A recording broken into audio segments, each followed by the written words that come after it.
5 Philippine-based agency na may mga job hirings para sa mga welders.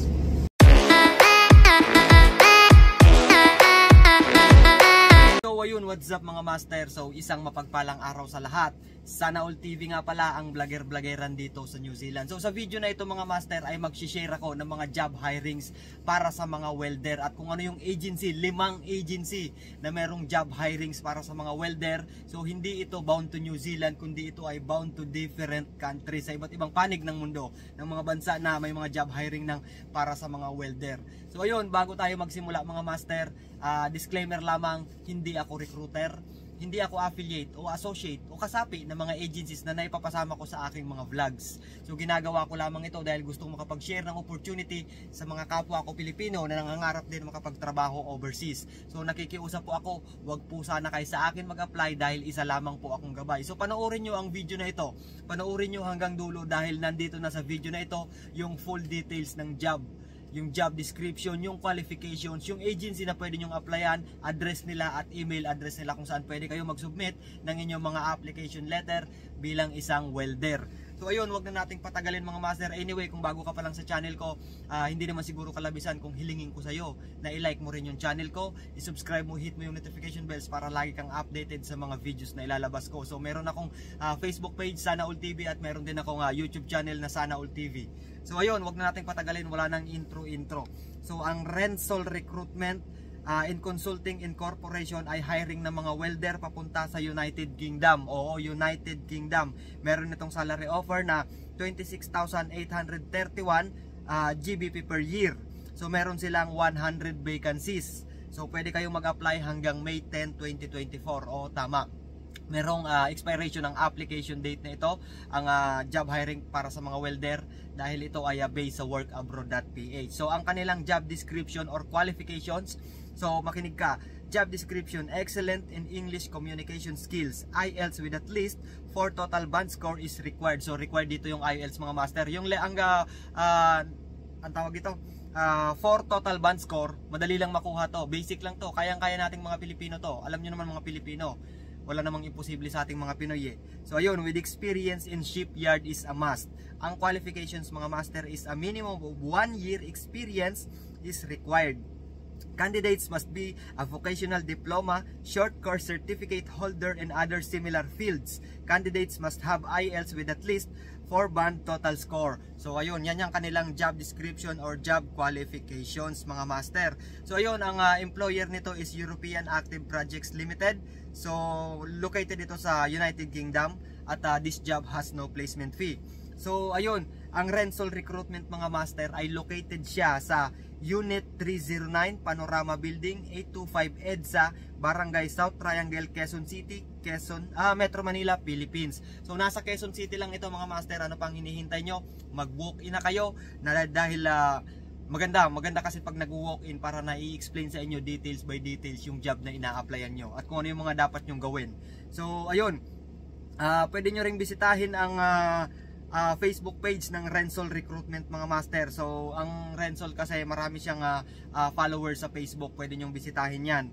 So ito, pangalawa sa listahan, Mission Way Manpower Services Incorporation ay nangangailangan din ng mga welder bound to Poland. Oo, Poland ito master, at meron itong salary offer na 4,242 Poland, kung anong dollar man to, pera nila per month. So meron na lang silang 10 vacancies at pwede kayong mag-apply hanggang June 5, 2024. Oo master, ulitin ko ulit, at meron nitong expiration date dahil ito ay nakabase lamang sa workabroad.ph. So ako na yung nag-job hunt para sa inyo, para sa mga kabakal ko dyan ng mga welder. So ito ang kanilang job description mga master. Okay na bahalang magbasa ng job description para mapaiksi na lang itong video na ito. Ang importante dito yung qualifications. So ang qualifications is a minimum of 2 years working experience is required. Candidates must have a vocational diploma, short course certificate holder in other similar field. A valid certificate in welding from accredited institution is preferred. A minimum of 2 years experience as a welder is required. So ayun, narinig nyo naman kung ano yung qualifications na hinihingi nila. Alam ko naman, napakarami ng mga solido nga kabakal ko dyan, mga welder. So ayun, Ang agency mga master, ulitin ko, ang pangalan ng agency is Mission Way Manpower Services Incorporation. So ito ay located sa 1828 San Marcelino Street, Malate, Manila, Philippines. So nasa Malate lang ito mga master. So, excuse me. Pwede nyo rin bisitahin ng kanilang Facebook page. Search nyo lamang yung Mission Way Manpower Services. At makikita nyo ng kanilang Facebook page kung gaano karami ang kanilang followers, mga job hirings na kanilang pinopost araw-araw. So, pwede rin kayong mag-submit ng inyong mga email, ng inyong application letter at resume sa skilled@mission.way.gmail.com. So, ayun, pero mas preferred ko mag-walk-in kayo para ma-explain sa inyo details by details yung job na a-applyan nyo. So, ito, pangatlo sa listahan mga master. Cirrus Global Incorporation, nangangailangan din ng mga welder fabricator na ide-deploy sa Australia. So meron itong salary offer na 70,000 Australian dollar per year at meron silang 50 vacancies. Pwede kayong mag-apply hanggang June 5, 2024. So ulitin ko, June 5, 2024. So kung marinig mo, i-share mo na ito sa mga kapwa nating kabakal dyan para makapag-apply na sila dahil may expiration date itong job application, itong job hirings na ito para sa mga welder. So ulitin ko, ito ay bound to Australia mga master. So ang qualifications is a minimum of 5 years of working experience is required. Candidates must have a vocational diploma, short course certificate holder in other or similar fields, able to read and interpret job cards, blueprints, and drawings, able to perform TIG, MIG, and EPSA welding. Pipe welding, TIG experience is highly regarded with background in heavy fabrication and welding. So ayun, ang Cirrus Global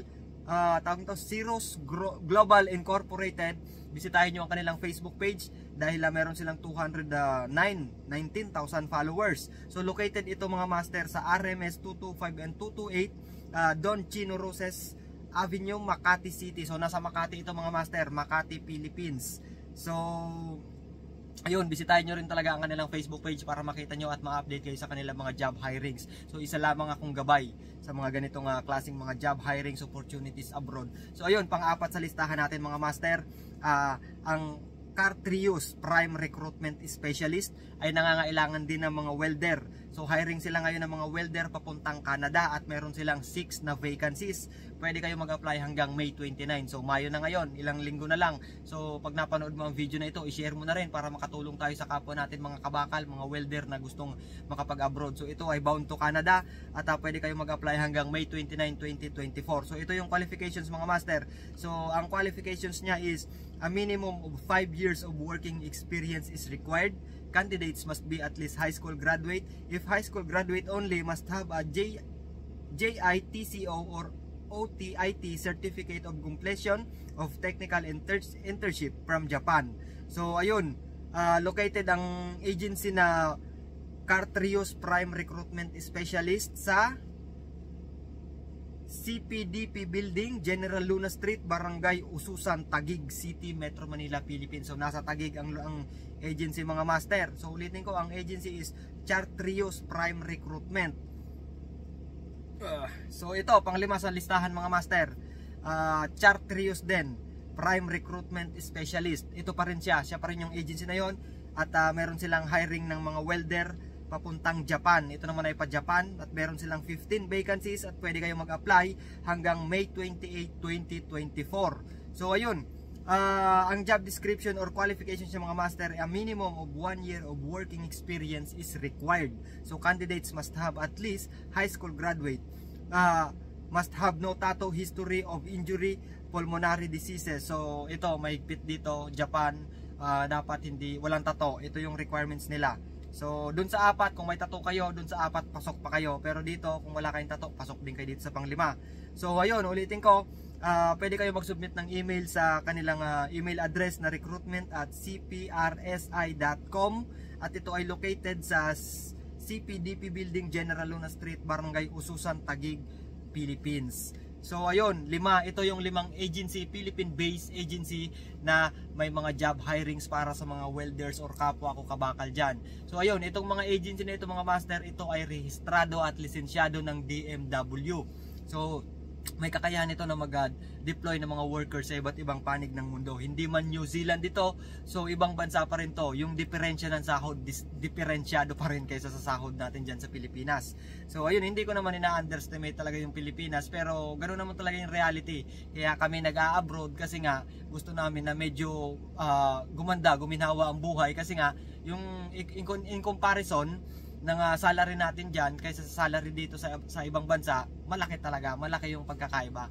Kaya hindi ko naman dinidiscriminate yung pasahod sa Pilipinas, pero sana tumaas naman para hindi na lumayo yung mga kagaya naming OFW na kailangan pang mawalay sa pamilya para lang maibigay ang magandang buhay, hindi ba? Kung kaya naman dyan sa Pilipinas. So ayun, shout out sa iyo, saludo ako sa iyo, tagahanga mo ako syempre, BBM. So isa mo akong solidong supporter. So ayun, good luck sa mga job hunters dyan. Sana makatulong ang video na ito. Good luck. Puntahan nyo yung mga agency. I suggest, highly recommended na mag-walk-in kayo sa mga agency na para sa mga pag-a-apply nyo, kasi para mas maganda kasi yung nag-walk-in, kasi nai-explain sa inyo details by details yung job na ina-applyan nyo, yung mga pwede nyong gawin, at kung wala kayong hindi kayo pasok, may mga another option. So ganun yung kagandahan kapag nag-walk-in. Kung talagang interesado kayo, paglaanan nyo rin ang oras, kasi tulad namin dati noon, kami rin ay naglaan talaga ng oras na mag-apply sa mga agency na yan. So ayun, good luck sa lahat. Sana makatulong ang mga videos na ito. I-share natin ang video na ito para makatulong, makapagbigay tayo ng opportunity sa mga kapwa natin Pilipino na nangangarap din na makapagtrabaho overseas. Hindi man dito sa New Zealand, at least makapag-abroad din. So ayun, good luck sa lahat. God bless you all. Sana All TV at New Zealand, laging proud Pinoy at laging pusong Pinoy.